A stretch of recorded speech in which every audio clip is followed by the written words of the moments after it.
Alors, j'ai demandé aux gens qui sont responsables de grands nombres de personnes qui se réunissent dans des pièces fermées, comme par exemple évidemment les lieux de culte, de réfléchir à ce qu'ils pouvaient mettre en place pour déjà habituer les gens à quitter les grandes concentrations de personnes, parce que dans ce moment d'épidémie, ce n'est pas une bonne idée d'être nombreux dans un espace fermé, rapproché et pendant de longues durées de temps. Et donc chacun prend ses dispositions pour essayer, et notamment pour ce qui concerne les prières, pour essayer que les gens qui le peuvent ou qui veulent le décider restent déjà à domicile, parce que l'épidémie est là, il faut prendre ça au sérieux et il faut éviter que le virus ne se propage davantage aujourd'hui. Mais donc d'abord il faut savoir que la Belgique s'est accordée sur une stratégie globale de santé publique, et c'est très important que chacun se tienne à cette stratégie globale de santé publique. Et donc le Conseil national de sécurité se réunit régulièrement, donne ses instructions au Conseil régional de sécurité qui là va diffuser dans les communes les instructions et les informations. Donc il y a quelques sphères où les communes ont leur liberté et choisissent les mesures, mais en réalité il y a une large stratégie belge avec la déclinaison à tous les niveaux de pouvoir. Donc c'est comme ça que ça fonctionne. Alors, les personnes qui sont à risque d'attraper le coronavirus et de développer la maladie, je vais dire que c'est tout adulte.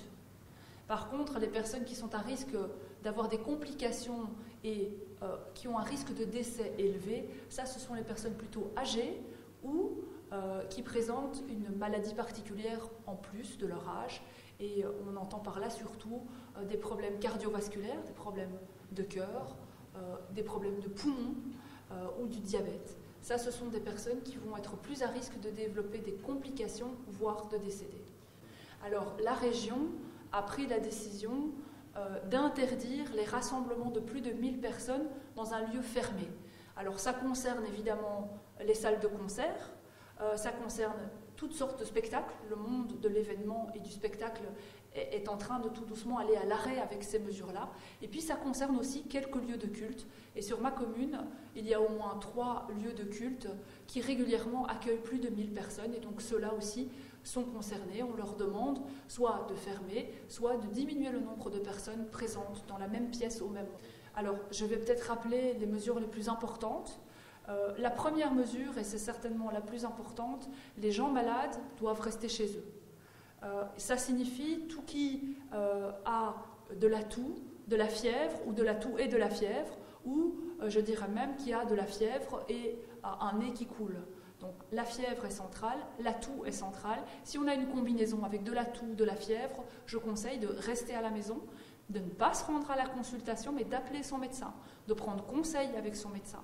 Aujourd'hui, on est passé dans une phase de l'épidémie où toute personne qui présente des symptômes qui ressemblent à la grippe va être considérée comme coronavirus et va être maintenue à domicile jusqu'à ce que les symptômes cessent.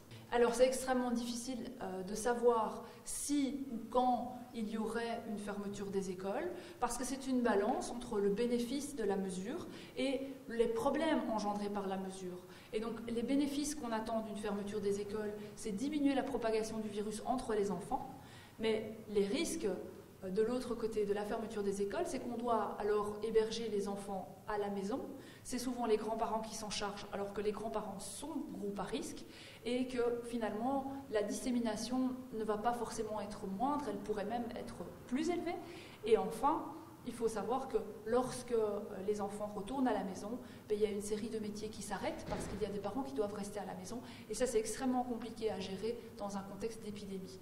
Donc, c'est une balance qui décide de quand on ferme les écoles. Est-ce que c'est plus avantageux pour la société ou est-ce que ça l'est moins? Et comme on sait qu'en fait, les enfants ne risquent rien eux-mêmes, quand je dis rien, je vais un peu loin, mais en tout cas, ils attrapent très peu la maladie. Et ils décèdent, pour ainsi dire, pas de la maladie, ils ont très peu de complications, donc il y a des facteurs protecteurs chez les enfants. Eh bien, vous comprenez que la décision de fermer les écoles est une décision compliquée, qui ne sera pas prise à la légère, qui n'est pas d'actualité aujourd'hui.